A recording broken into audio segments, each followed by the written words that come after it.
আপনার এলাকায় বোধ এরকম সমস্যা নাই, আমি তো আবার বিভিন্ন জায়গায় যাওয়া লাগে তো, এক এক জায়গায় এক এক সমস্যা। আমি কুমিল্লার দক্ষিণে সাতপুর গেছতাম, অজ গিয়ে সেটা জিগেলাম, ও তোমরা এগুলো কোনো সমস্যা আসেনি? কই জি হুজুর। আমি কি ডা? হুজুর মাছ আরো শেষ দাদা কিছু কইতেন না নাকি? আপনারা আফসুস, আহারে সাতপুরও যাইতাম পারলাম না, দিতামও পারলাম না। সাতপুর গিয়ে শুনলাম মাজারও শেষ দাদা। আইলাম কুমিল্লার দক্ষিণ দিয়ে জিগেলাম, ও সাতপুর হুন্নাইছে মাজারও শেষ দাদা, তোমরা কি অবস্থা? কই হুজুর আমরা এগুলো ফিরের পাওয়া শেষ দাদা। নাউজুবিল্লা আরো আছে তো। আমি আরেকটু উত্তর গুলাইয়া জিগেলাম, তোমরা কি অবস্থা? কয় ফিরের ফাও সুমায়। ব্রাহ্মণবাড়ি এক জায়গায় নাম করলে চিন্তা লাইবেন, কইতাম না। গিয়াছি গেলাম, তোমরার কি অবস্থা? কয় ফিরের বুড়ি আঙ্গুল শোয়। গেছলাম চিটাগাং। কি গান? চিটাগাং গিয়াছি গেলাম, তোমরার কি নমুনা? কয় হুজুর ফিরের গোসল করায়, হেই গোসলের পানি বোতল বইরা মুড়িদরা বাইক নিয়ে খায়। খাডাস কারে কয়? একটা মানুষের গোসল করাইলে কত জায়গা বাইয়া পানি যায়। সবজি জায়গার নাম কি মাইকে হন কোন যাব? সবজি জায়গা আমরার লোকে আসেনি, ওই হেবাটা চাই আসেনি। তখন চাইতেন কইছি আপনারে হ কার বেড়াটা এরা? একটা মানুষের গোসল করাইলে কত জায়গা বাইয়া পানি পড়ে, সেই পানি বোতলও বইরাই না খাওয়ন। আল্লাহ দেখকে আমরা ওখানে বাঁচাই রাখছে, না হইলে আমরা ঠাটা ফুইটা মরণের কথা। ঠিক কিনা? তা আমরা জাতির আদি পিতা কি নাম? আদম আলাই, সুবহানাল্লাহ কয় না, কি নাম? আদম আলাইহিস সালাম। মুসলমান মন দিয়ে শুনো, এক নম্বরে আদম, ওনার ব্যাপারে উপাধি হইল আদামুস সাফিউল্লাহ, ওনার নাম হইল আবুল বাশার, ওনার আর একটা উপাধি মুসলমান।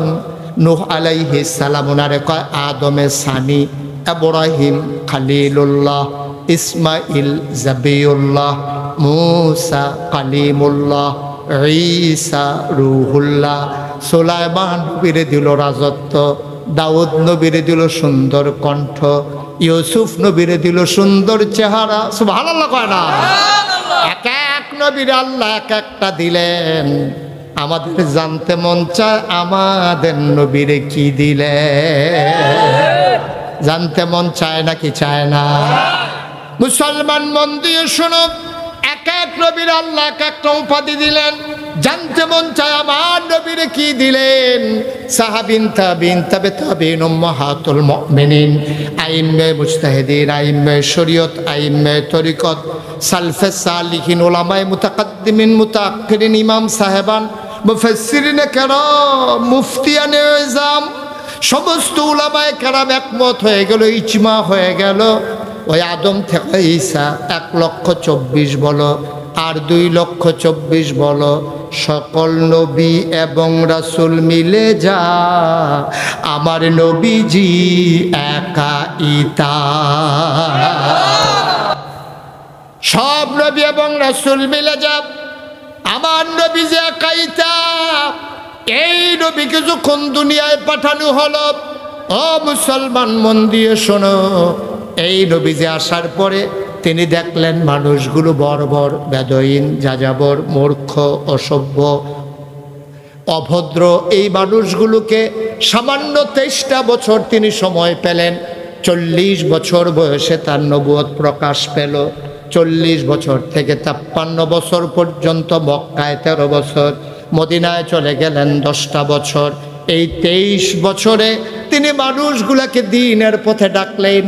একটা ইউনিভার্সিটি নাই, একটা কামিল মাদ্রাসা নাই, একটা দাওরা হাদিস মাদ্রাসা নাই, একটা প্রাইমারি নাই, প্রি প্রাইমারি নাই, ইন্টারমিডিয়েট কলেজ নাই, বিশ্ববিদ্যালয় কলেজ নাই, ডিগ্রি কলেজ নাই, অবন্ধু হাই স্কুল নাই, নুরানি মাদ্রাসা নাই, নাই বলতে কিছু নাই। প্রাইমারি নাই, প্রি প্রাইমারি নাই, নৈশ শিক্ষা নাই, কিন্টার গার্ডেন নাই, রাষ্ট্রীয় অবকাঠামো নাই, মহল্লা নাই, গ্রাম নাই, ওয়ার্ড নাই, ইউনিয়ন নাই, উপজেলা নাই, জেলা নাই, অমুসলমান বিভাগ নাই, রাষ্ট্রীয় অবকাঠামো নাই, প্রধানমন্ত্রী নাই, মন্ত্রী পরিষদ নাই, উপজেলা চেয়ারম্যান নাই, ভাইস চেয়ারম্যান নাই, ইউনিয়ন চেয়ারম্যান নাই, নাই বলতে কিচ্ছু নাই, ওয়ার্ড মেম্বার নাই, নাই বলতে কিচ্ছু নাই, পোস্ট অফিস নাই, কুরিয়ার সার্ভিস নাই, মোবাইল ফোন নাই, ল্যান্ড ফোন নাই। মুসলমান যখন কোনো অবকাঠামো ছিল না, সেই সময়ে মাত্র 23টা বছর নবীজি দাওয়াত দিলেন আর তার জীবদ্দশায় মানুষগুলোকে গড়ে তুললেন। প্রমাণ হয়ে গেল আল্লাহ রাব্বুল আলামিন সেই মানুষগুলোর ব্যাপারে আয়াত নাজিল করে দিলেন, রাদিয়াল্লাহু আনহুম ওয়া রাদু আনহু। তাদের ব্যাপারে আল্লাহ খুশি, আল্লাহর ব্যাপারে তারা খুশি। বলো সুবহানাল্লাহ। কয় বছরে? কথা কেন কয় বছরে? 23 বছরে। আমাদের আইরুল ইসলামিয়া মাদ্রাসার মতো একটা মাদ্রাসাও ছিল না, কিচ্ছু ছিল না। নবীর জীবনের প্রথম মাদ্রাসা দারুল আরকাম, একটা ছোট্ট একটা ঘর, কোনো মতে ঠাসাঠাসি কইরা, তাও কাফেরদের বড় ভয়। তিনি আস্তে আস্তে করে তিল তিল করে অসভ্য বর্বর বেদুইন যাযাবর মূর্খ এই অভদ্র মানুষগুলোকে তিনি ট্রেনিং তালিম দিতে শুরু করলেন, তারবিয়ত দিতে শুরু করলেন। ফলশ্রুতিতে মাত্র 23 বছরের ব্যবধানে এমন কতগুলো মানুষ হয়ে গেল সুসভ্য, ভদ্র, আধুনিক, আল্লাহওয়ালা, পরহেজগার, যাদের ব্যাপারে ওরা বিশ্বের সকল উন্নত দেশে ইউনিভার্সিটিগুলো যখন গবেষণা শুরু করে দিল, America, Britain, France, Germany, Switzerland, সব দেশের বড় বড় ইউনিভার্সিটিগুলো তারা এক বাক্যে ঘোষণা করে দিল, নবীর জমানায় যে মানুষগুলো তৈরি হয়েছিল এই মানুষ কখনো আর আসে নাই, কোনো দিন আর আসবে না। ঠিক কিনা? কয় বছরে? কথা না কয় বছরে? 23 বছরে নবীজি সোনার মানুষ বানাই দিলেন। খেয়াল রাখেন, এই 23টা মনে রাখেন। কয় বছরে? না 23 বছর। ইংরেজরা এই দেশে শাসন করছে 200 বছর।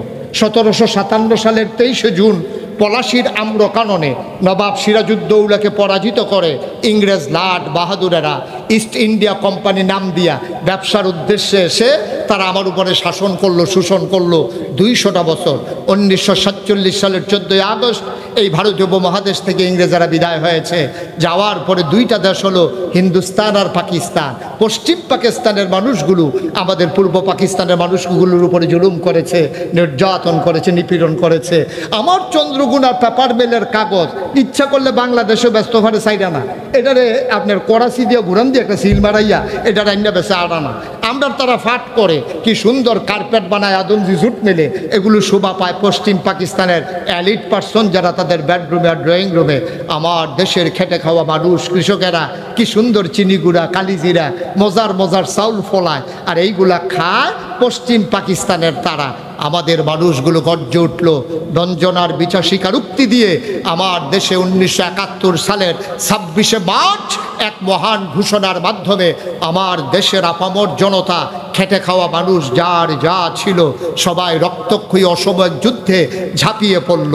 1971 সালের 16ই ডিসেম্বর পৃথিবীর মানচিত্রে নতুন করে একটি দেশের নাম জায়গা করে নিল। দেশের নাম আমার সোনার বাংলা। আমি তোমায় এই সোনার বাংলা আবার আমরা উপহার পেলাম। পৃথিবীর মানচিত্রে নতুন একটি দেশ হলো, আর আমরা খেয়াল করে দেখলাম লাল সবুজের পতাকা পথ পথ করে উড়ে আমাদেরকে স্বাধীনতার ঘোষণা দিয়ে দিল। আফসোস কি জানেন? নবীজি সোনার ভাই এরকম পিছিয়ে কথা বলতেছেন কেন আপনারা? কি সমস্যা? কি কোনো ঘোষণা আছে, কোনো কাজ আছে? বলেন, কথা থাকলে বলেন, আমাকে থামাইয়া কথাটা শেষ করেন। আগে কয়েকবার তো আপনারা কথা বললেন, কি সমস্যা? কি দাঁড়িয়ে দিচ্ছেন কেন? এখানে কি কাজ? কি হানের সরেন এখান থেকে। এই কানের কাছে ফিসে দিয়ে ঘুসুর ঘুসুর হুসুর ঘুসুর, এটা কি নিয়ম আছে নাকি আপনার এলাকা? না, অনেক এলাকায় তো অনেক নিয়ম আছে যে ফিসে দেওয়া 4-5 জন খেয়ে কথা বলতে হবে, এটা একটা নিয়ম। নিয়ম হইলে তো আর কিছু করার নেই। নিয়ম আছে অত নাই বিলে থাকছে। আমিন কম। তাহলে নবীজি সোনার মানুষ বানাইছিল কয়শো বছরে? না তোমার কথা কয় না দেখি, কয় বছরে? 23 বছরে। আর আমরা ইংরেজরা শাসন করলো 200 বছর, পাকিস্তানিরা 23 বছর। বাংলাদেশ স্বাধীন হয়েছে আজকে আপনার কত বছর? 53 বছর। এই যে মানুষগুলো গেল, এই যে সময়গুলো গেল, এখন তো আর ইংরেজও নাই, এখন আর পাকিস্তানিও নাই। এখন আমরা বাংলাদেশে কি দেখি? এখনো বাংলাদেশে আমরা কাগজে পত্রে দেখি সোনার বাংলা। আমরা প্রকৃত অর্থে আমরা সোনার বাংলা এখনো পাই নাই। ঠিক কিনা বলো? স্বাভাবিক মৃত্যুর গ্যারান্টি নাই এই দেশে। এই দেশে শ্রেণী বৈষম্য। এই দেশে, আমার দেশে এখন মেম্বারও আমরা, চেয়ারম্যানও আমরা, ভোটারও আমরা, মেম্বারও আমরা, ফির সাহেবও আমরা, মুরিদও আমরা, মোহতামিম হুজুরও আমরা, ছাত্রও আমরা, ইমাম সাহেবও আমরা, মুসল্লিও আমরা, শিল্পপতিও আমরা, শ্রমিকও আমরা। কিন্তু এখন দেখা গেল এখন পাকিস্তানিও নাই, এখন আর ব্রিটিশও নাই, এখন আমরা মিল করে চলতে পারি না। এখনো বাংলাদেশে পত্রিকা খুললে দেখা যায় রডের বদলি ব্রিজের ভিতরে বাঁশ দেয়। কে দিল এটা? ওই পাকিস্তানি তো নাই, ব্রিটিশও নাই, এখন দেয় কারা? আমরা নর্মাল ডেলিভারির জায়গায় আমরা তারা 1 মিনিট দেরি করতে দেন সময় নাই। নর্মাল ডেলিভারির জায়গায় আমার দেশের ডাক্তার 1 সেকেন্ড দেরি করে না। রুগী রাস্তার দেখে হয়তো চুরিমুড়ি দাঁড়াইয়া লইয়া বইয়ালায়, ঠিক কিনা কও? নর্মাল ডেলিভারির জায়গায় সিজার হয়। অনেক মানুষ কষ্টে আছে, যেই নর্মাল ডেলিভারিটা হয়তো 5,000-এ, সিজার হয়ে যায় 25-30 হাজারে, ঠিক কিনা কও? বড় আফসোস এ জাতির জন্য, বড় দুঃখ। নবীজি পারল 23 বছরে, কি মানুষ বানাইলো? 23 বছর আগে এই মানুষগুলো রাস্তার মুড়ে দাঁড়াই থাকতো লাঠি নিয়া, কেউ সম্পদ নিয়ে যাইতে নিলে ডাকাতি করার জন্য। 23 বছর পরে এখনো দাঁড়াই থাকে লাঠি নিয়া, কেউ ডাকাতি করে কিনা পাহারা দেওয়ার জন্য। আজব পৃথিবী। কয় বছরে না? কথা বলে কয় বছরে? 23 বছর। মুসলমান মন দিয়ে শোনো, আমার আল্লাহ রাব্বুল আলামিন এই দুনিয়ার ভিতরে নবী পাঠালেন। নবী এসে দ্বীনের পথে মানুষকে ডাকলেন। মানুষগুলো দলে দলে দ্বীনের পথে আসলো। মানুষ হয়ে গেল 2 ভাগ, একদল আল্লাহওয়ালা আর একদল শয়তানওয়ালা। একদল জানে আর একদল জানে না, একদল মানে আর একদল মানে না, একদল জান্নাতি আর একদল জাহান্নামী, একদল ফেরেশতার চাইতে উত্তম আর একদল মানুষ হয়ে গেল জানোয়ারের চাইতে খারাপ, ঠিক কিনা? মানুষ হয়ে গেল 2 দল। একদল হয়ে গেল আবু বকর, উমর, উসমান, আলী, তালহা, জুবায়ের, আর একদল হয়ে গেল আবু জাহাল, আবু লাহাব, উতবা, সাইবা, মুগীরা। মানুষ হয়ে গেল 2 দল। এবার বলেন, আমরা এখানে যারা আছি, আমরা কি আবু জেহেলের বংশধর না আবু বকরের বংশধর? আবু বকরের বংশধর। আবু বকর, উমর, উসমান, আলী, তাদের দেহের রক্ত আমাদের গায়ের ভিতরে প্রবাহমান। তাইলে 1500 বছর পরে আইরনের জমিনে 23শে মে 2024 সালে যদি আবু বকরের বংশধর থাকতে পারে, তাইলে এই বাংলাদেশের ভিতরে আবু জেহেলের বংশধর আছে নাকি নাই? কথা কেন দিয়ে আছে নাকি নাই? দাউদ কান্দি এক মাহফিল আমি যখন কইছি আবু জেহেলের বংশধরও আছে, এক বুড়ে বেড়া ফাল দিয়ে খেলিও কইতে কু আমি কেন আইয়া বইয়া রয়েছি নি। আমি নমুনা দিয়ে আপনার খারাপ কিতা করলেন, ওই কই হুজুর তারে পানি লাগাইলাম, থুত তাইয়া গোসল করাই দিলাম। তাহলে আমরা না কার বংশধর? কথা কেন ঘুমাই গেছেন নাকি আপনারা? আমরা কার বংশধর? তাহলে আবু বকরের বংশধর যদি এখানে থাকে, হ্যাঁ উনি সুন্দর, উনি বলছে আবু বকর সিদ্দিক রাদিয়াল্লাহু তাআলা আনহু। নবীর নামের, নবীর সাহাবাদের নামের সাথে এই দোয়াটা পড়তে হবে, রাদিয়াল্লাহু তাআলা আনহু। বলেন সুবহানাল্লাহ। অসংখ্য ধন্যবাদ, অসংখ্য ধন্যবাদ। আল্লাহ যেন কবুল করে, সবাই পড়ে আমিন। ওই যে কথাটা বলতেছিলাম, আমরা আবু বকর, উমর, উসমান, আলী রাদিয়াল্লাহু তাআলা আনহুম, তাদের বংশধর আমরা। তাইলে আবু জেহেলের বংশধর আছে নাকি নাই? কথা করে আছে নাকি নাই? এখন আপনি যদি কোন হুজুর আইডল আসেনি, এটা আমি কইতাম পারতাম। আপনি যদি কোন হুজুর ব্রাহ্মণবাড়িয়া পাওয়া যায়নি, এইটু আমি জানি না।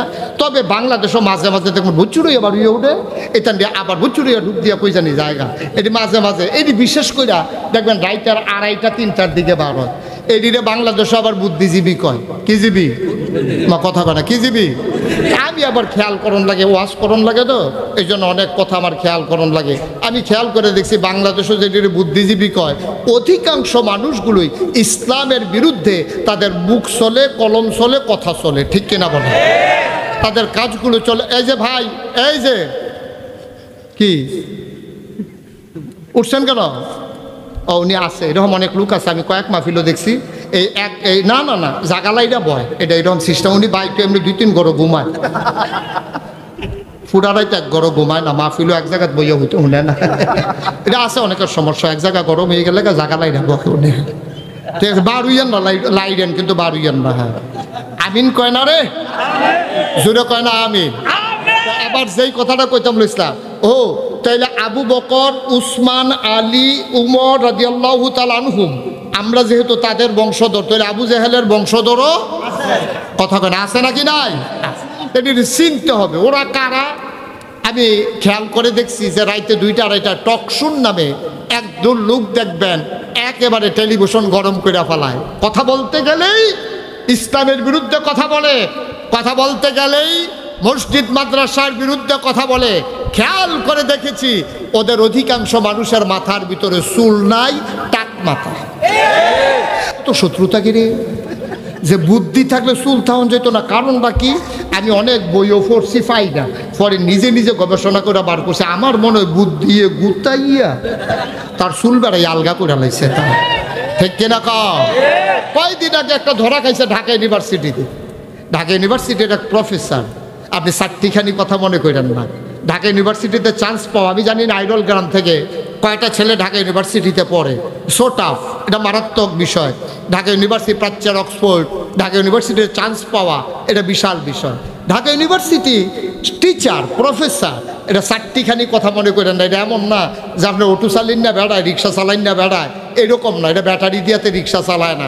সাংঘাতিক বুদ্ধিমান মানুষ, ঠান্ডা মাথায় পরিকল্পিতভাবে একটা কথা বলেছে। মানুষটা কি বলেছে শুনলে আপনি আশ্চর্যান্বিত হয়ে যাবেন। লোকটা কয় যারা পর্দা করে, খুব খেয়াল করেন, যারা পর্দা করে, বুরকা পরে, নেকাব লাগায়, হিজাব পরে, এইসব মেয়েরা ঢাকা ইউনিভার্সিটিতে পড়ার দরকার নাই। পর্দাশীল মেয়েরা ঢাকা ইউনিভার্সিটিতে পড়ার দরকার নেই। এখন আমার মেয়ে যদি ঢাকা ইউনিভার্সিটিতে চান্স পায়, তাইলে বুরখা পড়ার কারণে আমার মেয়ে ঢাকা ইউনিভার্সিটিতে পড়তে পারবে না, এটা কি আপনারা মানেন? আপনার বোন ঢাকা ইউনিভার্সিটিতে পর্দা করার কারণে পড়তে পারবে না, এটা কি আপনি মানেন? কিন্তু সে তো বলছে শতকরা 92 জন লোক এই দেশে মুসলমান। এই দেশে শতকরা 92 জন লোক মুসলমান। এই দেশে মসজিদ মাদ্রাসার দেশ, এই দেশ বক্তব্যের দেশ। এই দেশে হক্কানি পীর মাশায়েখেরা নেংটির বদলে মানুষকে লুঙ্গি পরা শিখিয়েছে, হরে রামের জায়গায় কলমা পড়তে শিখিয়েছে, শ্রীর জায়গায় মোহাম্মদ লিখতে শিখিয়েছে, টিকির বদলে টুপি পড়তে শিখিয়েছে। যেই দেশে আসার নামাজ পড়ে দুরুদ পড়তে পড়তে মানুষ ঘুমোতে যায়, যেই দেশে ফজরের আজান শুনলে মানুষের ঘুম ভাঙে, শতকরা 92 জন লোক মুসলমানের দেশে, যারা ওই বাংলার বাংলাদেশের রাজধানীতে শীততাপ নিয়ন্ত্রিত কক্ষে বসে পুলিশ পাহারায় ইসলামের বিরুদ্ধে কথা বলে। আমি বলেছি ঢাকা রাজধানীতে বসে ইসলামের বিরুদ্ধে কথা বলা সহজ, পাল্লাই রোলের জমিনে এসে বলো, পিঠের চামড়া নিয়ে ঢাকা যাওয়া যাবে না।